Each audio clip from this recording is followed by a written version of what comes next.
Assalamualaikum. Kemudian masalah ada seorang anak gadis dilamar oleh seorang laki-laki yang sudah mempunyai seorang istri.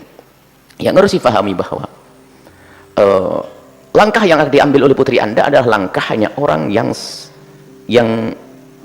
normal, benar. Artinya begini, ketertarikan putri Anda dengan laki-laki itu bukan karena, mohon maaf istilahnya, pacaran duluan.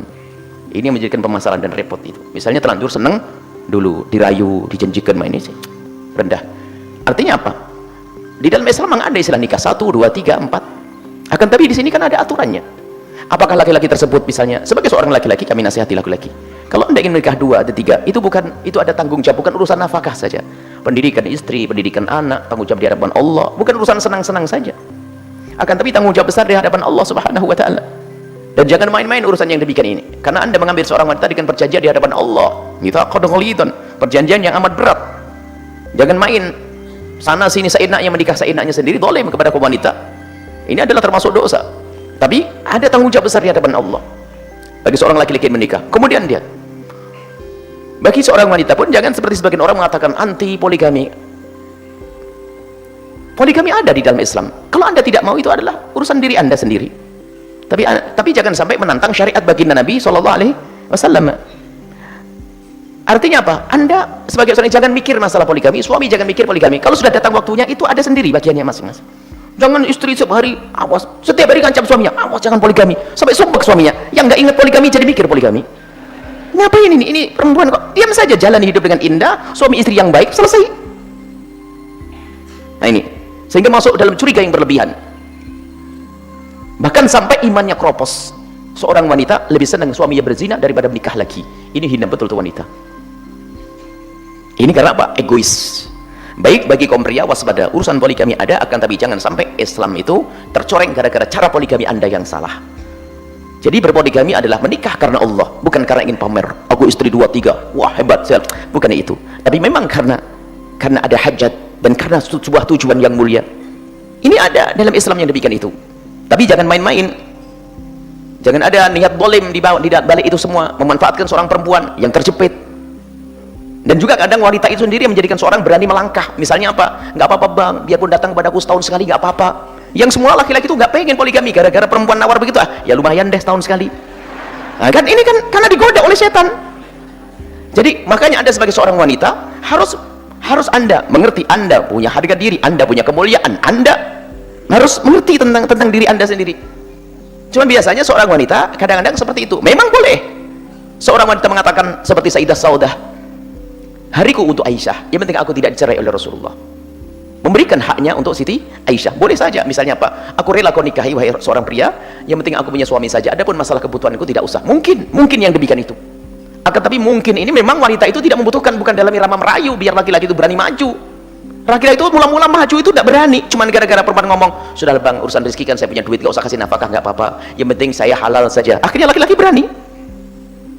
Ini ada banyak sebab, bukan karena Allah Subhanahu Wa Taala, karena ingin merayu. Tapi kalau semua dijalani karena Allah, yang menikah lagi ingat karena Allah, bukan karena untuk nuruti daya, ada tren misalnya, bukan, tapi karena Allah dan karena kebutuhan dan karena tujuan yang mulia. Kalau memang seperti itu, tidak ada yang bisa melarang yang halal. Tapi ingat, banyak orang melakukan poligami tak tahunya masya Allah dolim, anaknya ditinggal di atas gunung sana, punya anaknya ceritanya sana sini, anaknya ada sana ada sini, ada anak sini. Haram tuh, haram. Sudah nggak pernah dididik, tanggung jawab di hadapan Allah. Dan anak istri akan menuntut, anak akan menuntut, syikuhu ma'il, yang tidak adil itu nanti di akhirat miring tuh. Jadi kalau semua dihadirkan dengan benar, semuanya akan indah. Sisi lain para wanita, urusan poligami, jangan Anda terlalu takut urusan begitu. Yang penting jalan hidup dengan baik dalam rumah tanggamu, Anda akan menemukan keindahan. Di saat suami Anda, istrinya hanya Anda saja, alhamdulillah itu keindahan. Jika suatu ketika suami menemukan suami adalah sudah menikah lagi, maka tidak perlu kita buat perang. Akan tapi bagaimana menata hidup yang baik. Jadi semuanya dari suami benar, istri benar.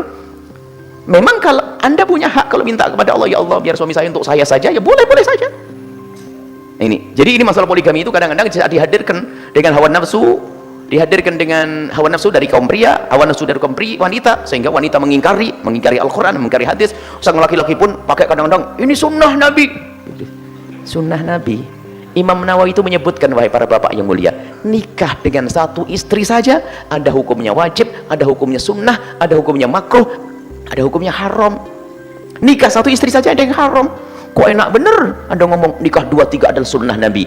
Kalau sunnah Nabi maknanya Nabi pernah melakukan, iya, tapi untukmu belum tentu sunnah, bisa saja jadi haram untukmu. Kenapa? Oh, satu istri saja ngatur ngurusin nafkah nggak beres, mau nikah lagi. Yang aneh lagi, mau nikah lagi istrinya suruh biayai, ini sakit. Ada model-model begitu tuh.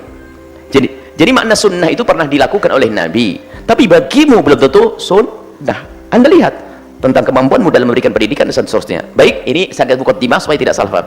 Ibu, kalau memang laki-laki itu laki-laki baik, catatannya adalah putri ibu adalah bukan orang yang terpesona terlebih dahulu. Na'udzubillah, jangan sampai aku wah, karena apa lihat dreng pakai mobil, papan. Ini kalau orang menikah karena dunia akan terhinakan di rumah itu. Kalau kita punya anak kagum dengan seorang laki-laki karena kekayaannya dan pangkatnya akan terhinakan masuk di rumahnya. Nginjek lantainya sudah bingung. Oh, bagusnya. Rendah tuh. Rendah, mobilnya bagus. Kalau menikah karena kekayaan. Tapi kalau memang seandainya kita tidak mengerti, kalau laki-laki itu memang laki-laki baik, kemudian dia punya hajat untuk menikah lagi, kemudian lihat istrinya pun mungkin juga orang yang sudah bakal mengerti tentang itu semuanya. Siapa yang bisa melarang sesuatu yang halal? Dan dia seorang yang soleh mungkin, kenapa tidak? Selagi sesuatu yang tidak dilarang oleh syariat, tidak boleh kita rubah jadi sesuatu yang dilarang. Jangan, tidak mungkin.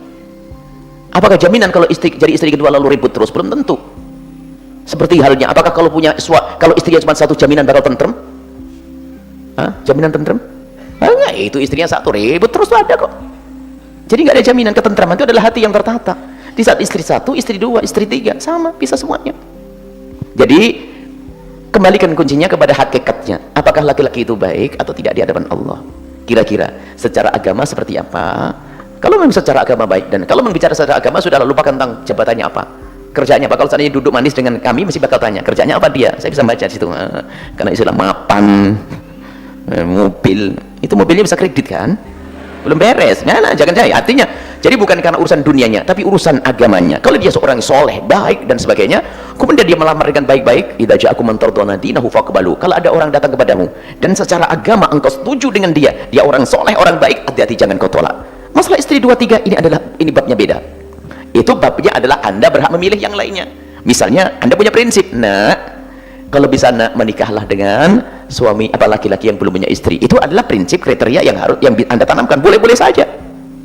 Tapi di saat ternyata yang melamar adalah orang yang sudah punya suami, ternyata lahirnya seorang bertanggung jawab dan dia seorang laki-laki yang baik, tentunya bisa jadi itu pilihan yang kita tidak bisa lari dari pilihan itu. Kita tidak mengerti itu semuanya.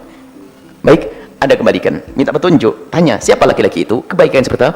Jangan anak perempuan kita suruh nilai. Kalau sudah orang senang gula jawa rasa coklat, repot. Kemudian ajari, kalau memang anak berani menikah menjadi istri kedua, jangan diajari itu mencerai istri yang pertama. Itu adalah jahat. Seorang perempuan yang menyuruh suaminya mencerai istrinya, itu adalah tempatnya di neraka. Karena itu dengan akad yang halal tidak diperkenankan seorang istri menyuruh suaminya mencerai istrinya gara-gara untuk kepentingan dirinya sendiri, agar nafkah tidak terbagi dan sebagainya. Semoga Allah berikan kepada kita keindahan, Ibu, ya, di dunia dan di akhirat. Suami istri yang saling mencintai karena Allah, indah karena Allah Subhanahu wa taala. Yang kemudian bagi siapapun yang sudah terlanjur menjadi istri kedua, Anda tidak perlu merasa terhinakan karena sudah terjadi. Tinggal jalan hidup dengan indah, dengan baik. Mungkin seorang istri yang sudah suaminya terlanjur menikah lagi, tinggal Anda menata hidup dengan indah. Tidak perlu Anda mengajak perang. Ini perlu menata hati, itu penting. Dan bagi para suami yang sudah terlanjur menikah 1 atau 2 dan sudah menikah 2, maka ingat tanggung jawab di hadapan Allah. Berusaha untuk bisa berbuat adil seadil-adilnya, dan selalulah takutlah kepada Allah Subhanahu wa taala, agar hidup Anda di dunia ini adalah menemukan kebahagiaan dan juga di akhirat nanti mendapatkan kemuliaan di hadapan